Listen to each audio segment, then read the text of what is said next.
Minsan, ang mga salita ay mas matalas pa sa kutsilyo. Isang bulong na dinadala ng hangin, isang tawanan na may halong panunuya, isang tingin na puno ng pagkamuhi. Lahat ng ito ay maaari magdulot ng sugat na mahirap pagalingin. Ito ang kwento ni DJ.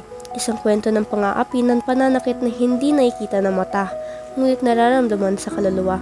Sa paaralan, dapat sana'y isang lugar ng pagkatuto at pagkakaibigan. Naging isang impyerno para kay DJ.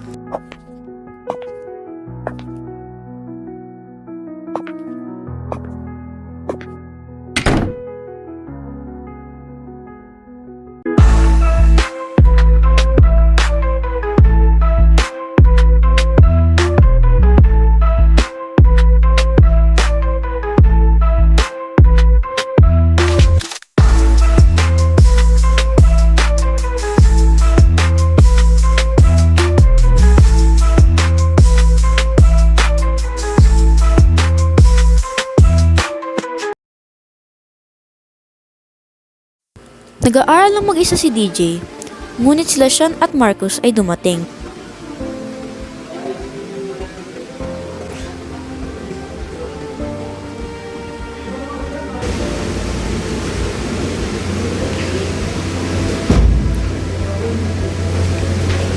Yung nerd, binabasa mo. Ito yung mga binabasa para sa mga inis.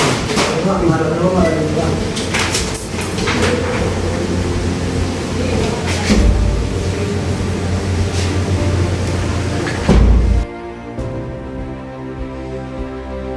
Habang kumakain si DJ mag-isa, dumating na naman sila.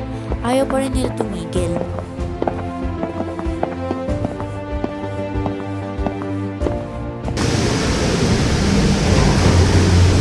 Boy, ang bahala niya na ito. Bring mo nga yan. Bring mo.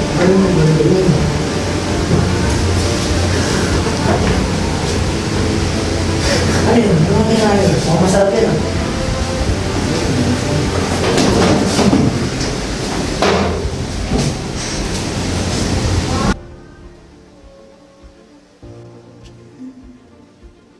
Nakakatulala lang si DJ.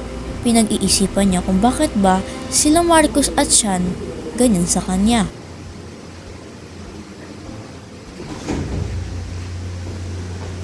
Wala ka na naman.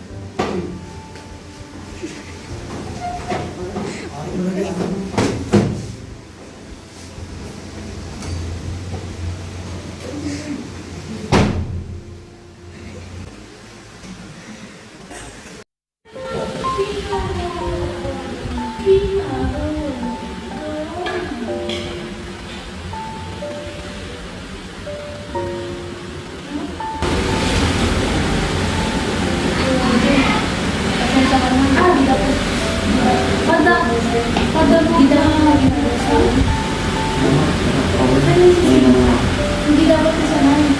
Gusto mo yung makulang mo. Alam mo, nakita ko yung mga ginawa ko sa'yo. Hindi ko lang kailang para gawin mo sa'yo. Kaya mo yung ko na lang natin. Ano na naman to? Ano na yung DJ? Hindi na dapat ginagawa sa kayo. Magpakila mo. Hindi ko kailan mo kasi maligo. Wala na kayo respeto.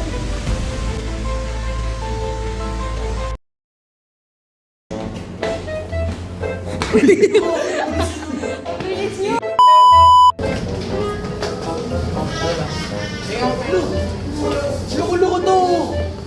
Sabi namin nakain ka lang dun eh.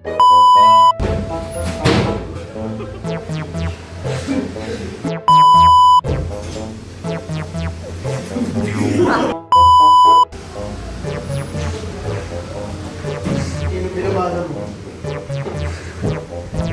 Oo, hindi sila. Bahala ka!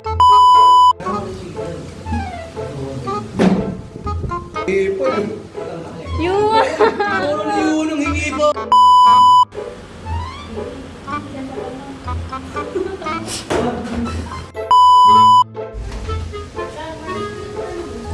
Ano na naman to? Hindi dapat ginagawa sa kayo. Kailan mo? Ha? Hindi ko kailan mo kasi maligo. Hindi dapat Wala kang hingi ito.